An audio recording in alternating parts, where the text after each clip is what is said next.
most recent book I started and finished was Nothing Personal by James Baldwin.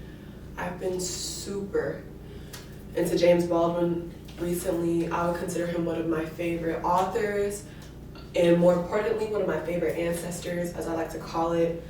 He's so prolific, and he's written so much that's so applicable to any time period, including the one we're living in. And he was born a while ago. He was writing stuff in the 60s that's still applicable over 70 years later. Wait, over 60 years later. Sorry, bad math. But I went through and I highlighted some kind of key points, things I thought were prolific and wanted to lift up. On page 4, he writes, "We have acquired an endless habit of the most superficial forms of self-correction. Makeup, to make up for our perceived inadequacy, as it were. Nipping, tucking, coloring, all as a displacement for the possibilities of deeper self-reflection and self-creation. Our consumptiveness," Baldwin argues, "is so pervasive that sex has become commodity rather than intimacy. If we didn't know these words were published in 1964, we might assume that they describe the social media, one-click buying and marketing, the pornographic algorithms of desire, our cyborg selves, part screen, part machine, and a little bit of human, in the simulacra which inundate us in the 2020s. And then he describes a terror. This terror has something to do with that irreducible gap between the self one invents, the self one takes oneself as being, which is, however, and by definition, a provisional self, and the undiscoverable self, which always has the power to blow the provisional self to bits. We want to escape the ugliest of moments and are therefore bound to repeat them. As long as Americans, and in particular white Americans, hold fast to the myth and remain stuck in the idolatries of the past, they deprive themselves of a usable past, one from which to learn. We do not have to be this way." And so this is a lot in the first few pages, and it really, really resonated with me. We talk about how we're constantly chasing impossibility while embracing and lashing on to the possibilities of the past. And what's so funny is, what's in our past is the most possible we'll ever experience because it's already happened, it's already factual, it's already complete. And yet, we cannot reflect on it with clear eyes, we cannot reflect on our current selves with clear eyes. We're constantly chasing some type of guise. And I feel like this applies on an individual level and of course on a societal level once you get there. And the way he's able to relate this to race relations is really interesting. And of course this is just a foreword.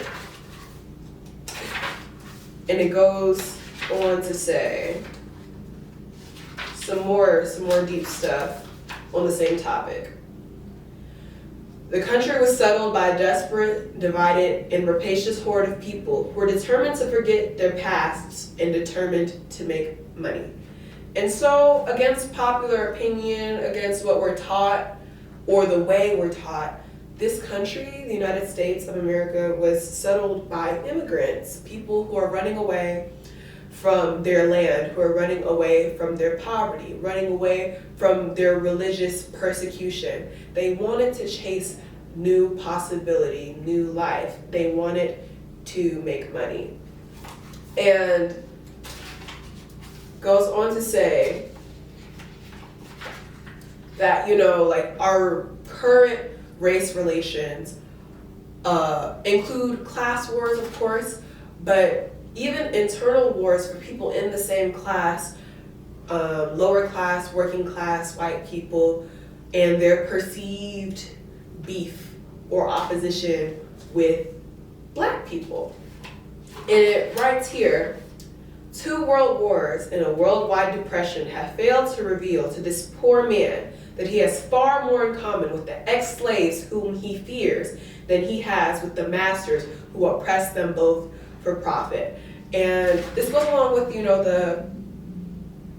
the tried and true saying, you can tell the poorest white man that he is better than a black man just simply because he is white. And it'll make him feel like somebody. And it's so insane to me that people will be suffering and struggling themselves and will blame other people who are suffering and struggling, as opposed to those who are living lavishly, who are earning their keep and earning their well-being based on the suffering of those under them. It has always been much easier, because it has always seemed much safer, to give a name to the evil without than to locate the terror within. And yet the terror within is far truer and far more powerful than any of our labels. The labels change, the terror is constant. It says everyone is rushing God knows where, and everyone is looking for God knows what. But it is clear that no one is happy here, and that something has been lost. And we somehow allowed ourselves to exist in this cutthroat capitalistic society in which all of your worth is tethered to your ability to be productive, to be perfect, to be inhuman almost. And it's like, I don't think any of us really know fully what we're doing. We just know it has to get done. And as humans, our first instinct is to survive. And this way of living, it's essential to survival in so many ways.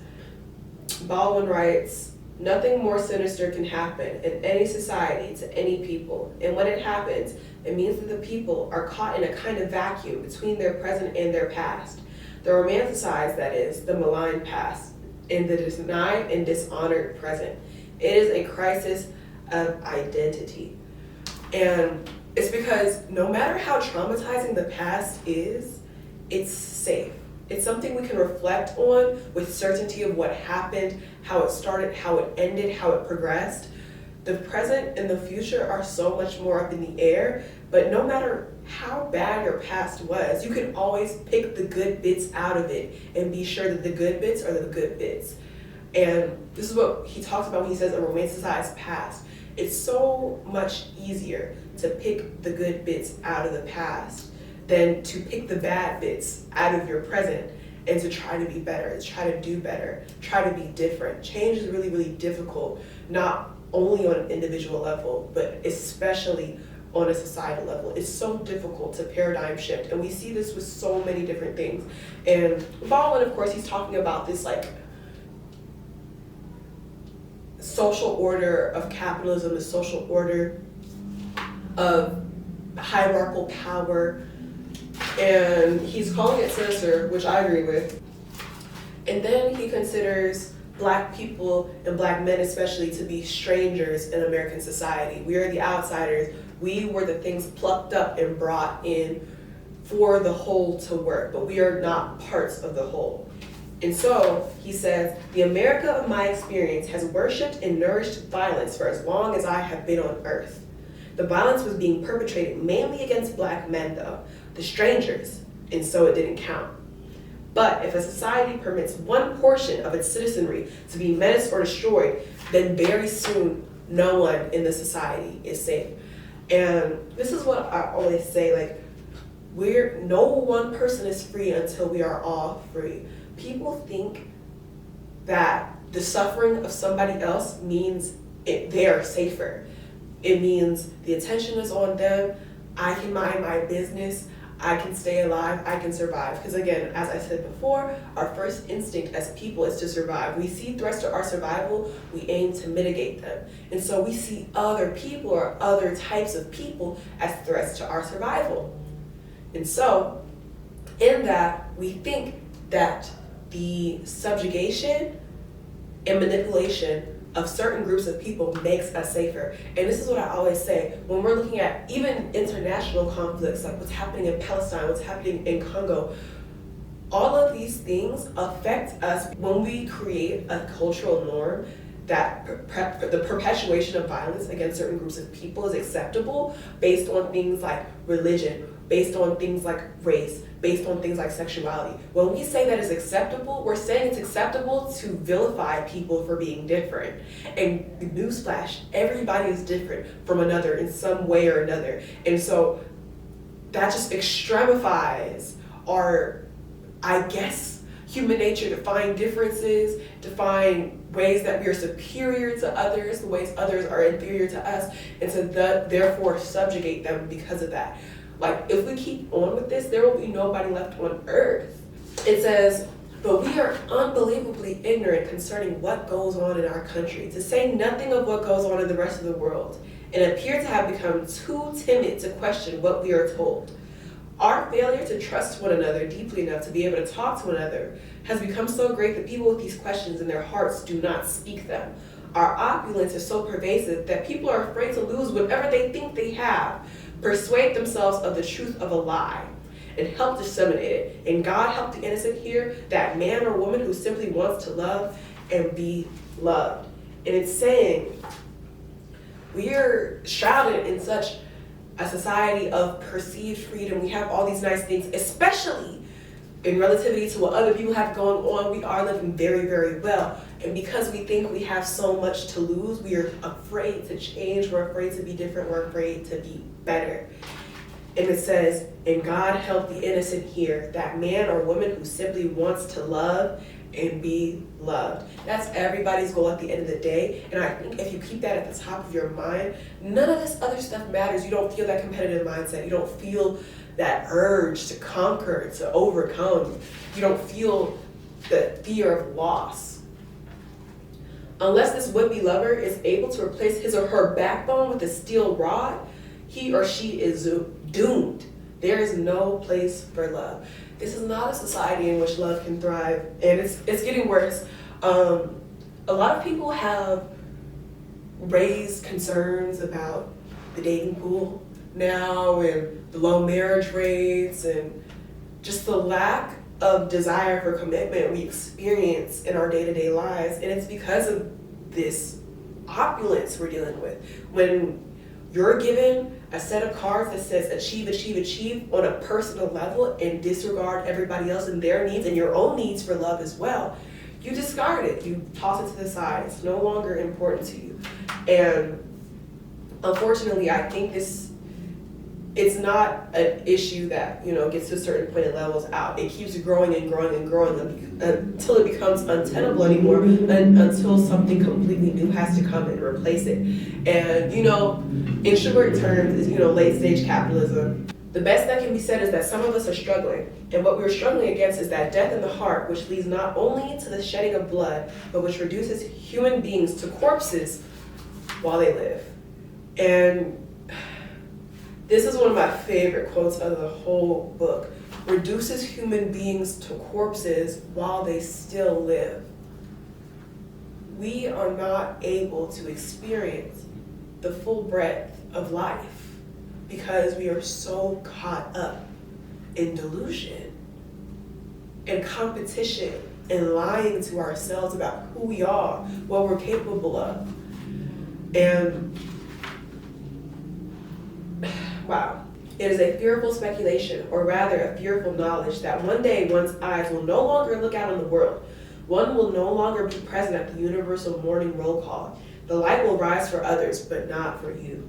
Sometimes at 4 a.m., this knowledge is almost enough to force a reconciliation between oneself and all one's pain and error. Since anyway, it will end one day, why not try it? Life, one more time.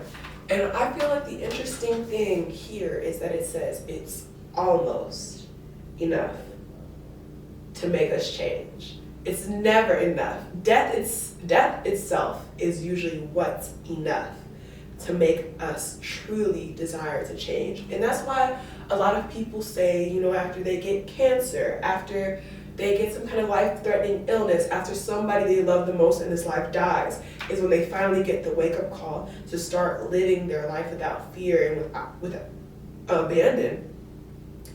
And I just find it so unfortunate that we have the capacity to think these thoughts like I only live once, I am not promised tomorrow. You can say these things to yourself all day, every day, but your actions will not align. because of fear, because of indoctrination, because of socialization.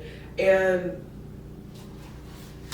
I feel like I'm currently trying to crack the code to how do you live a life fully,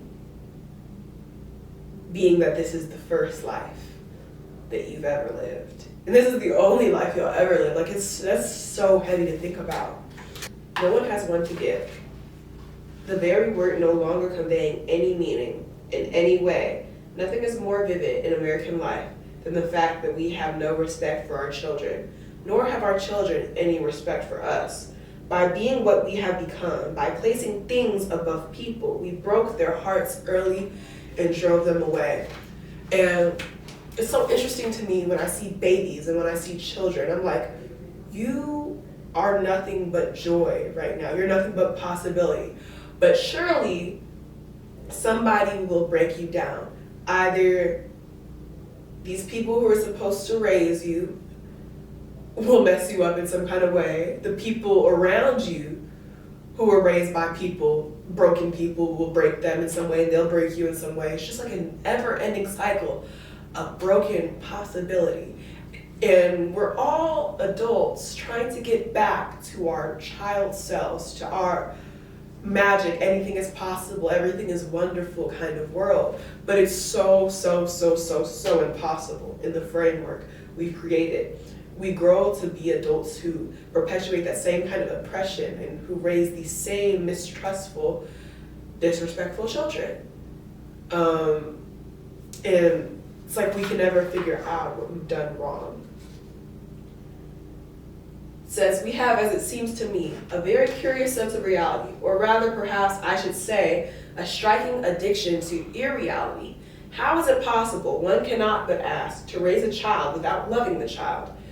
How is it possible to love a child if one does not know who one is? How is it possible for the child to grow up if the child is not loved?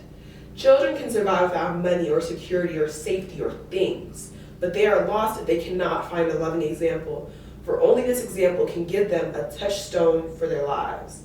Thus far, no further. This is what the father must say to the child.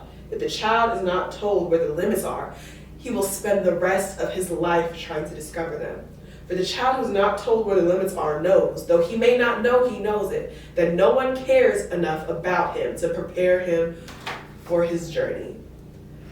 And this was also one of the most prolific things in this whole book. It's like, how are you supposed to know anything if you're not taught? And how are the people who are supposed to teach you supposed to do that if they are not taught either? It's like, we're just a society of the lost leading the lost, and we're just all wandering. And a lot of us want to do good, and a lot of us want, to find these limits and to find some kind of essence, some kind of grounding force. We want to enjoy this life, and it's just so difficult for so many people. We don't learn to love ourselves. We throw ourselves into these other things. We throw ourselves into things like even having children, thinking that it will fulfill us, it will give us that love, and then we perpetuate these same cycles. This, I think, has something to do with the phenomenon, unprecedented in the world, of the ageless American boy. It has something to do with our desperate adulation of simplicity and youth. How bitterly betrayed one must have been in one's youth to suppose that it is a virtue to remain simple or to remain young. And then in the last chapter of this essay reads, one discovers the light in darkness. That is what darkness is for. But everything in our lives depends on how we bear the light. It is necessary, while in darkness, to know that there is a light somewhere, to know that in oneself, waiting to be found, there is a light. What the light reveals is danger, and what it demands is faith. Pretend, for example, that you were born in Chicago and never had the remotest desire to visit Hong Kong, which is only a name on a map for you. Pretend that some convulsion, sometimes called accident, throws you into connection with a man or a woman who lives in Hong Kong, and that you fall in love. Hong Kong will immediately cease to be a name and become the center of your life. And you may never know how many people live in Hong Kong, but you will know that one man or one woman lives there without whom you cannot live. And this is how our lives are changed, and this is how we are rendered. What a journey this life is, dependent entirely on things unseen. If your lover lives in Hong Kong and cannot get to Chicago, it will be necessary for you to go to Hong Kong. Perhaps you'll spend your life there and will never see Chicago again. And you will, I assure you, as long as space and time divide you from anyone you love. Discover a great deal about shipping routes, airlines, earthquake, famine, disease, and war. And you will always know what time it is in Hong Kong where you love someone who lives there. And love will simply have no choice but to go into battle with space and time, furthermore, to win. And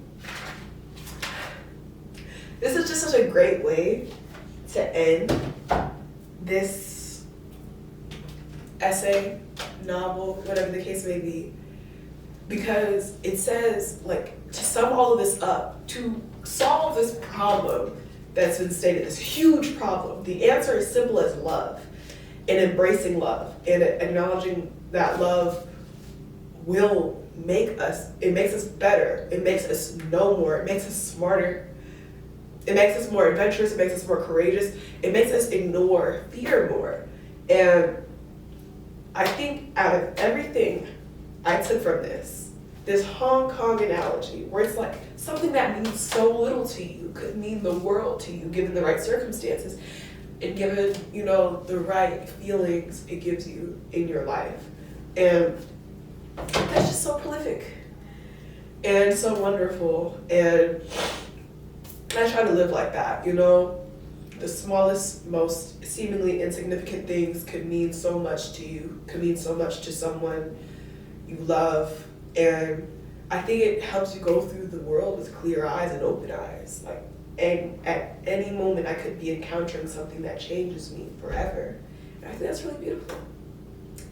But yeah, this has been my analysis and my takeaways from Nothing Personal by James Baldwin.